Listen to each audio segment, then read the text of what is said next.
नमस्कार। सहारा में पैसा लगाने वाले लाखों लोगों के लिए सबसे बड़ा सवाल यही है कि आखिर उनका पैसा वापस कब मिलेगा। सरकार कह रही है सहारा इन्वेस्टर्स को हजारों करोड़ रुपए वापस किए जा चुके हैं, लेकिन दूसरी तरफ बड़ी संख्या में ऐसे निवेशक भी हैं जो अपने पैसों का इंतजार आज भी कर रहे हैं। सवाल ये है आखिर कितने लोगों ने यहाँ पे रिफंड के लिए क्लेम किया था, कितने लोगों को यहाँ पैसा मिल चुका है और कितने निवेशकों का पैसा अभी भी फंसा हुआ है। पूरी की पूरी कहानी सिलसिलेवार तरीके से समझने की कोशिश करते हैं। दरअसल सहारा ग्रुप की 4 मल्टी स्टेट कोऑपरेटिव सोसाइटीज में बड़ी संख्या में लोगों ने अपना पैसा जो है जमा किया था।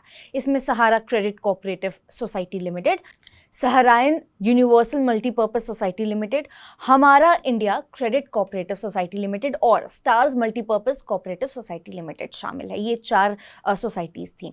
अब लंबे समय तक यहाँ पे निवेशकों को अपना पैसा वापस मिलने में यहाँ पे दिक्कत हुई। इसके बाद मामला सुप्रीम कोर्ट पहुंचता है और वहां निवेशकों को राहत देने के लिए अदालत ने एक अलग रिफंड मैकेनिज्म तैयार करने का रास्ता साफ किया।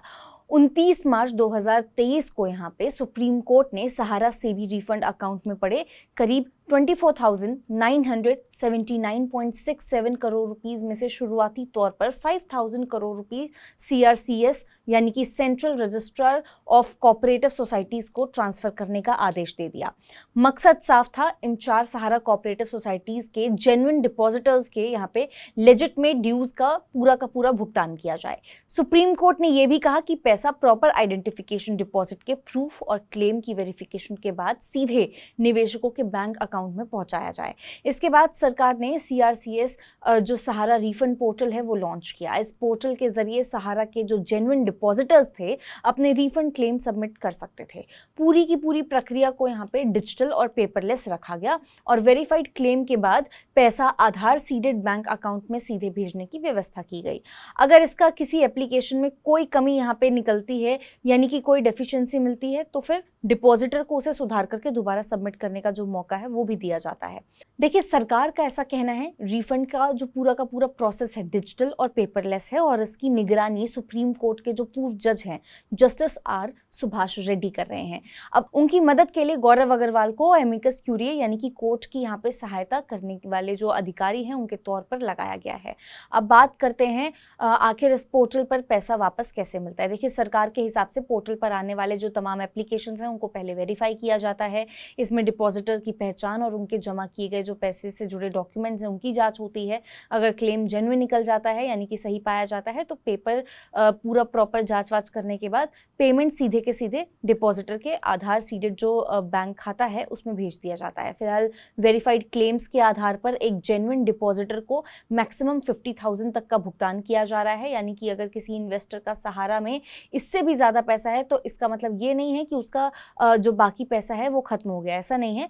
फिलहाल रिफंड की जो मौजूदा व्यवस्था है उसमें वेरीफाइड क्लेम के अगेंस्ट 50,000 तक ही पेमेंट किया जा रहा है। अब बात कर लेते हैं कुछ आंकड़ों की। देखिए, सरकार के हिसाब से फरवरी 2026 तक CRCS सहारा रिफंड पोर्टल पर 1,45,00,000 1,45,15,611 एप्लीकेशंस जमा हो चुकी हैं। लेकिन यहाँ एक बहुत ज़रूरी बात समझने वाली है कि एप्लीकेशन और क्लेम्स एक तरह की चीज़ें नहीं होती। इन एप्लीकेशंस के ज़रिए देखा जाए तो कुल यहाँ पे 4,06,25,476 क्लेम्स किए गए हैं। यानी कि पोर्टल पर रिफंड के लिए आने वाले जो लोग हैं और उनके क्लेम्स हैं उनकी संख्या बहुत बड़ी है।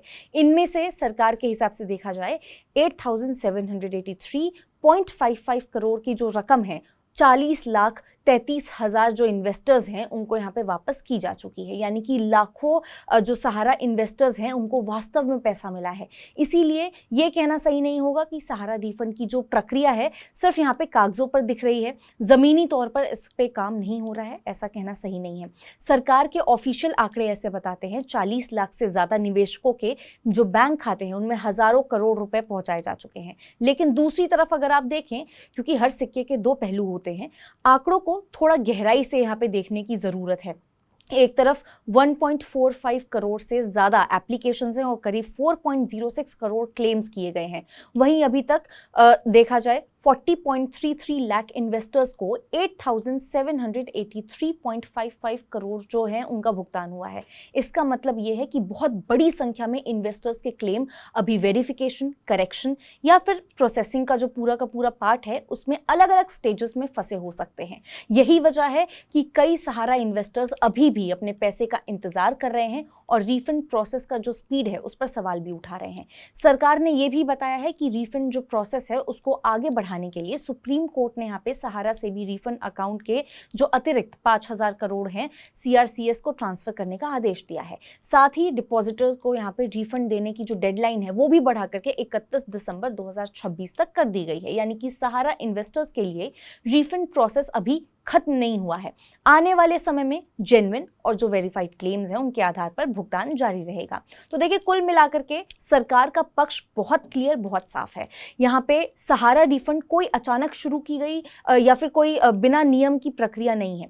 ये सुप्रीम कोर्ट के आदेश के तहत चल रही है, जिसमें पहले डिपॉजिटर्स की पहचान, उसके डिपॉजिट की जांच होती है और फिर जो वेरीफाइड क्लेम है उसके आधार पर आधार सीडेड बैंक अकाउंट में पेमेंट अपने आप आ जाता है। हालांकि इतने बड़े पैमाने पर क्लेम्स आने की वजह से वेरिफिकेशन और जो दूसरा प्रोसेस है उसमें समय जरूर लग सकता है। सरकार के आंकड़े के हिसाब से हजारों करोड़ रुपए जो हैं वापस किए जा चुके हैं, लेकिन अभी भी बड़ी संख्या में इन्वेस्टर्स अपने पैसे का इंतजार कर रहे हैं। यानी कि सहारा इन्वेस्टर्स के लिए सबसे बड़ा सवाल अभी यही है कि जिसने यहाँ पे सालों तक अपना एक एक रुपया जमा किया था उसके पास पूरा का पूरा पैसा आखिर उसका वापस कब आने वाला है।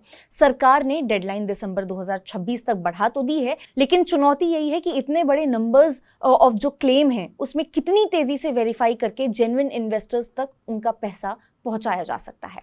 आप इस बारे में क्या सोचते हैं? क्या कुछ हैं आपके थॉट्स? कमेंट करके ज़रूर बता सकते हैं।